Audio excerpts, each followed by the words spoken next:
ओहो ठीक सर, चालू करना सर। हो गई। देखिए बेटे, अब हम आपको, जिन्होंने भी हमारे चैनल को लाइक और सब्सक्राइब नहीं किया है वो लाइक और सब्सक्राइब कर दें और बेल आइकन को दबाएं हमारे लेटेस्ट वीडियो देखने के लिए। अब हम आपको लेसन नंबर 4 और 11वीं क्लास का बता रहे हैं, समतल में गति। लेसन नंबर 4 है समतल में गति। समतल में गति, गति ये बता रहे हैं समतल में गति। देखिए लेसन नंबर 4 है, इसमें फर्स्ट पॉइंट आता है कि सदिश राशियां और अदिश राशियां। सदिश और अदिश फर्स्ट आती हैं। राशियां दो प्रकार की होती हैं, एक तो होती हैं सदिश राशियां, एक होती हैं अदिश राशियां। दो प्रकार की राशियां हैं। राशियां किसे कहते हैं? वे भौतिक, ठीक है। तो देखिए भौतिक राशियां दो प्रकार की हैं। फर्स्ट है अदिश राशि। फर्स्ट क्या है? अदिश, अदिश राशि।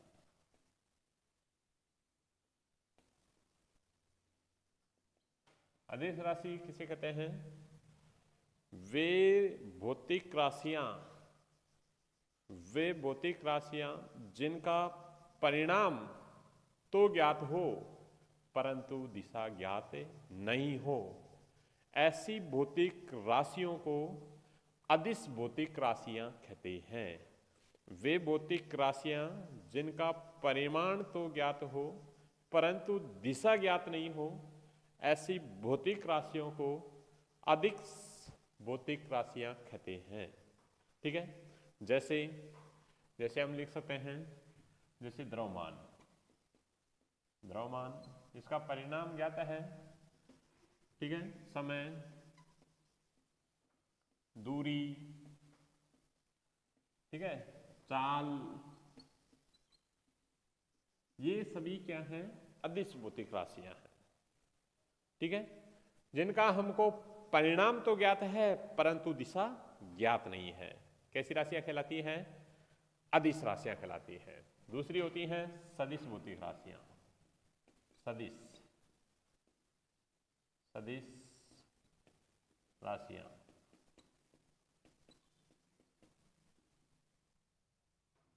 सदिश राशियां कौन सी होती हैं?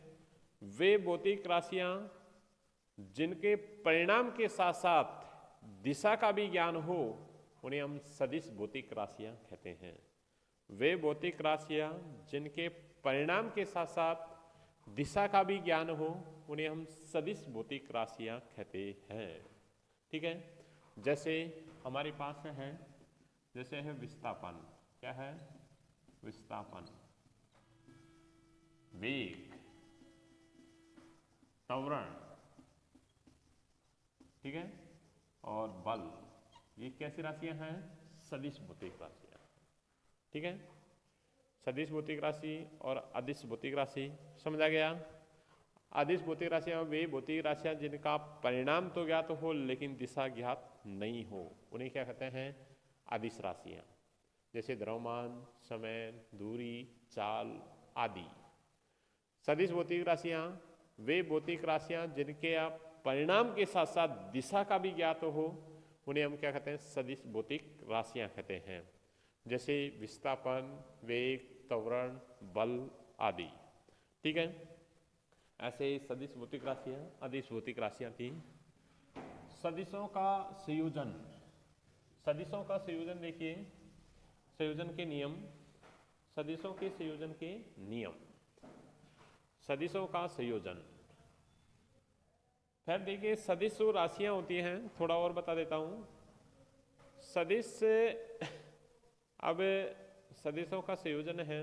वैसे सदिशों के जो प्रकार हैं, जैसे समान सदिश, असमान सदिश, ठीक है, और एकांकी सदिश किसे कहते हैं, उनके बारे में तो वैसे देखिए समान सदिश, समान सदिश, सदिशों के प्रकार, सदिशों के प्रकार। पहले है समान सदिश। समान सदिश,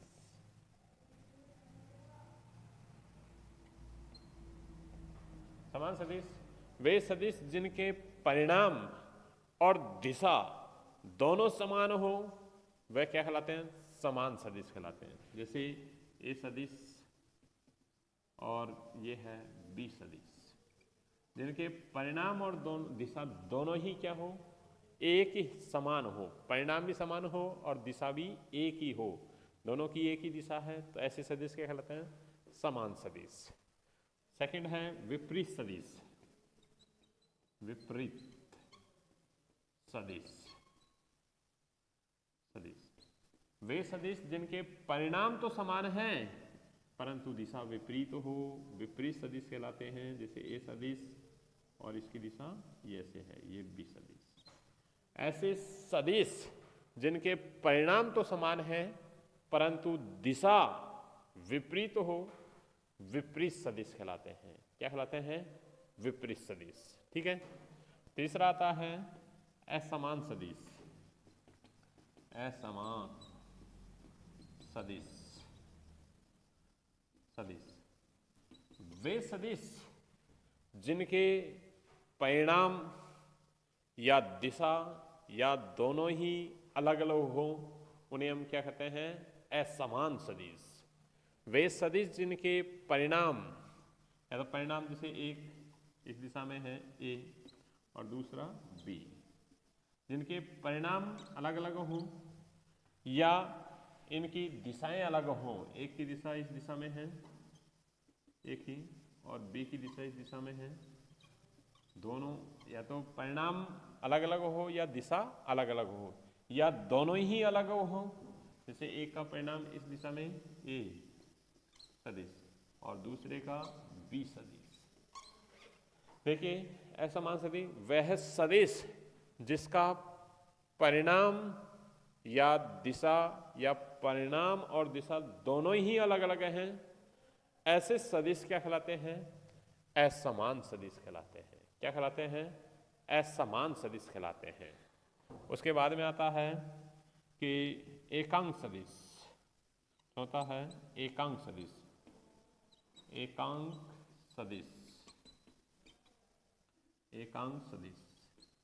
एकांक सदिश किसे कहते हैं? वे सदिश जिनका परिमाण इकाई हो उसे हम एकांक सदिश कहते हैं। वे सदिश जिनका परिमाण क्या हो? इकाई, एकांक हो, इकाई हो, उन्हें हम क्या कहते हैं? एकांक सदिश कहते हैं। एकांक सदिश को हमें ए के ऊपर कैप लगाकर व्यक्त करते हैं, इसे बोलते हैं कैप। जैसे एकांक सदिश की व्यक्त करेंगे तो ए सदिश अपॉन ए का परिमाण, ये हम लिख सकते हैं ए कैप बराबर से हम लिख सकते हैं ए सदिश अपॉन ए। तो ये एकांक सदिश को व्यक्त करता है। इस प्रकार ये अलग अलग सदिश थे जिनके बारे में हमने थोड़ा बताया आपको। अब हम देखते हैं सदिशों का संयोजन। सदिशों का संयोजन कैसे करते हैं उसके बारे में देखिए। सदिशों का संयोजन, सदिशों के संयोजन के लिए दो नियम हैं।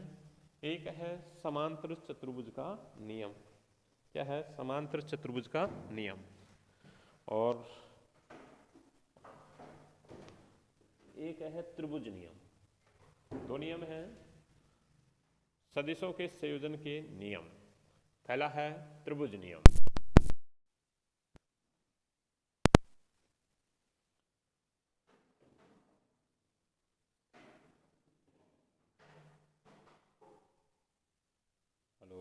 हेलो हाय बच्चों, गुड मॉर्निंग।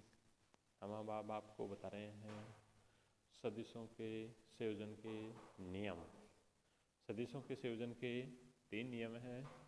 पहला है त्रिभुज नियम, दूसरा है समांतर चतुर्भुज का नियम और तीसरा है सदिशों के संयोजन का बहुभुज का नियम। ये तीन नियम हैं, वो तीनों नियम हम अब आपको बता रहे हैं।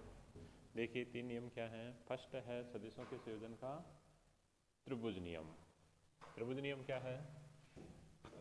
सदिशों के संयोजन का त्रिभुज नियम। तो त्रिभुज नियम देखिए, सदिशों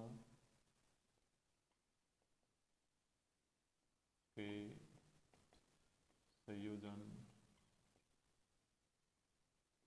त्रिभुज नियम। नियम सदिशों के संयोजन का त्रिभुज नियम देखिए, सदिशों के संयोजन का त्रिभुज नियम।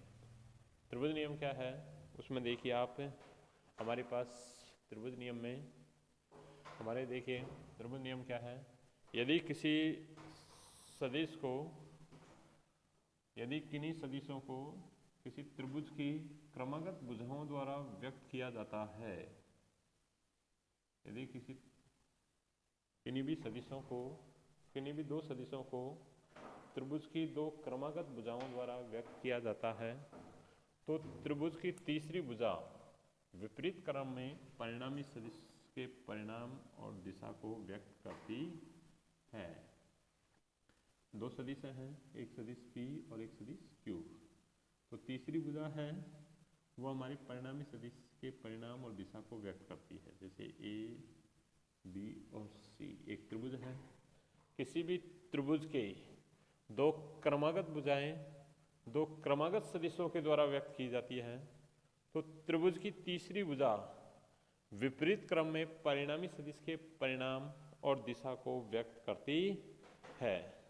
ठीक है, ये सदिशों के त्रिभुज का नियम है।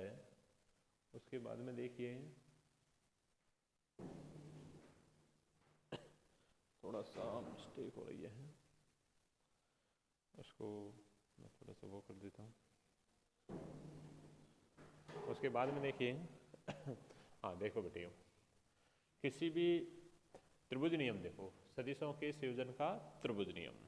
त्रिभुज नियम क्या है,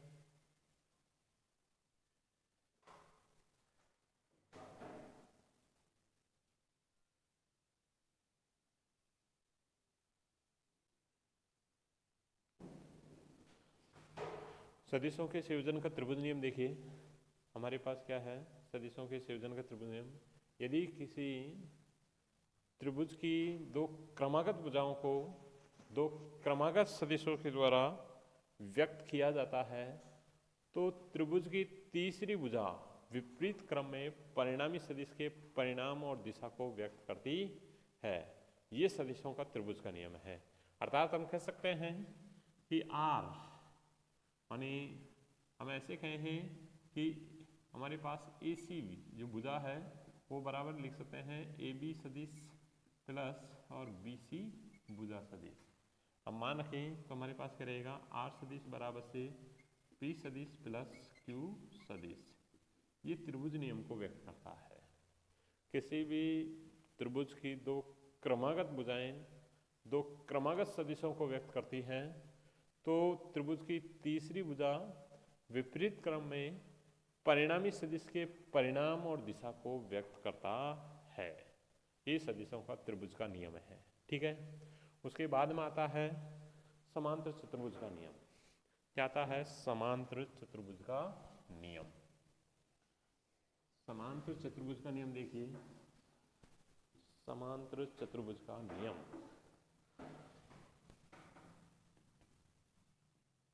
समांतर चतुर्भुज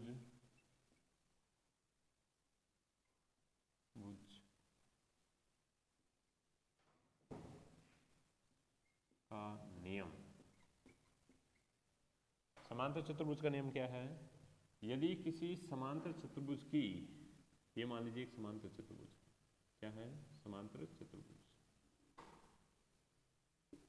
एक समांतर चतुर्भुज है, तो समांतर चतुर्भुज की दो आसन भुजाओं को, एक ये और ये भुजा A, B, C और ये क्या है D, स्मॉल d, तो समांतर चतुर्भुज की दो आसन भुजाओं को दो सदिशों के द्वारा निरूपित किया जाता है, तो उनसे निकलने, उनके प्रतिच्छेदन से निकलने वाला विकर्ण परिणामी सदिश के परिणाम और दिशा को व्यक्त करता है।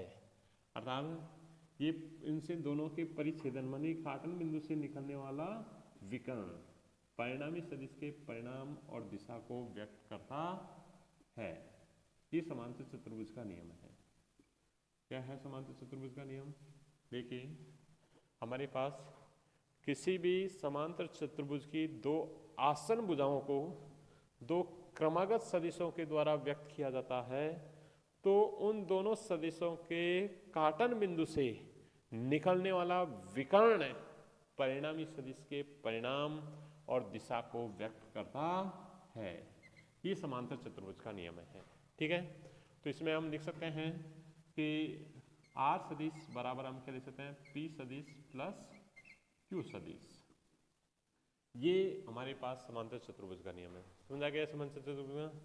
किसी समांतर चतुर्भुज की दो आसन भुजा ए बी और ए डी को दो क्रमागत सदिश पी और क्यू से व्यक्त किया जाता है तो उन दोनों के परिच्छेदन बिंदु क्या है, ए से निकलने वाला विकिरण परिणामी सदिश के परिणाम और दिशा को व्यक्त करता है। ठीक है, ये समांतर चतुर्भुज का नियम है। ठीक है, उसके बाद में देखिए बहुभुज का नियम क्या है। बहुभुज का नियम, बहुभुज का क्या नियम है उसको भी देखो। बहुभुज का नियम तीसरा है बहुभुज का नियम।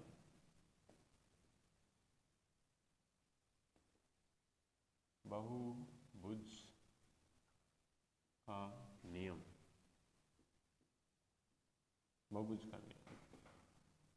बहुभुज का नियम क्या कहता है, देखिए बहुभुज के नियम में यदि किसी बहुभुज की क्रमागत भुजाओं को क्रमागत सदिशों के द्वारा व्यक्त किया जाता है, क्रमागत भुजाओं को क्रमागत सदिशों के द्वारा व्यक्त किया जाता है। ये मान लीजिए कोई बहुभुज है, किसी बहुभुज की क्रमागत भुजाओं को क्रमागत सदिशों के द्वारा हमने व्यक्त किया तो बहुभुज की अंतिम भुजा विपरीत क्रम में परिणामी सदिश के परिणाम और दिशा को व्यक्त करती है। ये परिणामी सदिश के परिणाम और दिशा को व्यक्त करती है। देखिए किसी बहुभुज की क्रमागत भुजाओं को क्रमागत सदिशों के द्वारा व्यक्त किया जाता है तो बहुभुज की अंतिम भुजा विपरीत क्रम में परिणामी सदिश के परिणाम और दिशा को व्यक्त करती है। ये बहुभुज का नियम है। मान लीजिए बहुभुज है, स्मॉल ए, small B, small C, D और एफ। इसमें हमने संरचना की कि हमने ए को किससे मिलाया, सी से मिलाया, और ए को हमने किससे मिलाया, डी से मिला दिया। ए को किससे मिला दिया, डी से। ठीक है, इससे भी मिला दिया। अब हमने एक ट्राइंगल लिया, ये ट्राइंगल हमने लिया ए बी और सी में त्रिभुज नियम से त्रिभुज नियम से क्या है हमारे पास, देखिए ए बी सी में हमारे पास ए सी सदिश बराबर से ए बी सदिश प्लस बी सी सदिश। मान रखते हैं तो ए सी सदिश बराबर से ए बी सदिश क्या है, कैपिटल ए सदिश, प्लस बी सी सदिश क्या है, कैपिटल बी सदिश। समीकरण नंबर 1। ठीक है, अब हमने दूसरा ट्राइंगल लिया हमने ए सी और डी। ए सी डी में त्रिभुज नियम से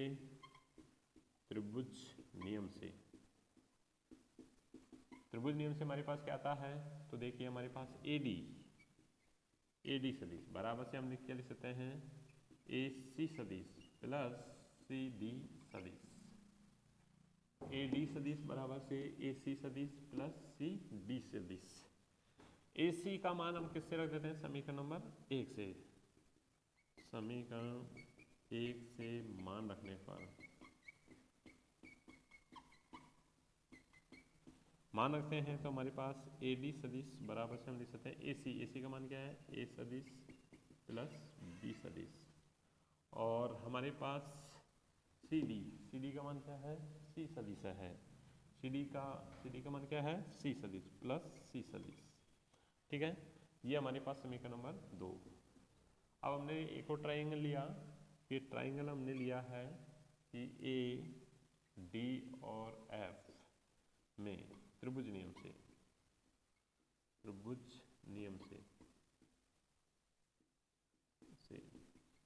हमने ए डी और एफ में, इसमें देखिए हमारे पास वही त्रिभुज नियम लगाते हैं। त्रिभुज नियम क्या है, ए एफ सदिश बराबर से हमारे पास लिखेंगे ए डी सदिश प्लस डी एफ सदिश। ठीक है, समीकरण ए डी का मान समीकरण 2 से रखते हैं। समीकरण 2 से मान रखने पर मान रखते हैं तो हमारे पास ए डी का मान रखते हैं तो हमारे पास ए एफ सदिश बराबर से ए डी का मान रखा है ए सदिश प्लस बी सदिश प्लस सी सदिश प्लस डी एफ का मान क्या है हमारे पास डी सदिश, तो ये डी सदिश इस प्रकार इसमें। और ए एफ का मान रखा तो हमारे पास ए एफ का मान क्या है आर, तो आर सदिश बराबर से हमारे पास ए सदिश प्लस बी सदिश प्लस सी सदिश प्लस डी सदिश। इस प्रकार हमारे पास ये बहुभुज का नियम है। यदि किसी बहुभुज की क्रमागत भुजाओं को क्रमागत सदिशों के द्वारा व्यक्त किया जाता है तो बहुभुज की अंतिम भुजा विपरीत क्रम में परिणामी सदिश के परिणाम और दिशा को व्यक्त करती है। ठीक है, ये बहुभुज का नियम है। धन्यवाद। जिन्होंने भी हमारे चैनल को लाइक और सब्सक्राइब नहीं किया है तो लाइक और सब्सक्राइब अवश्य करें। ठीक है, और हमारे लेटेस्ट वीडियो देखते रहें।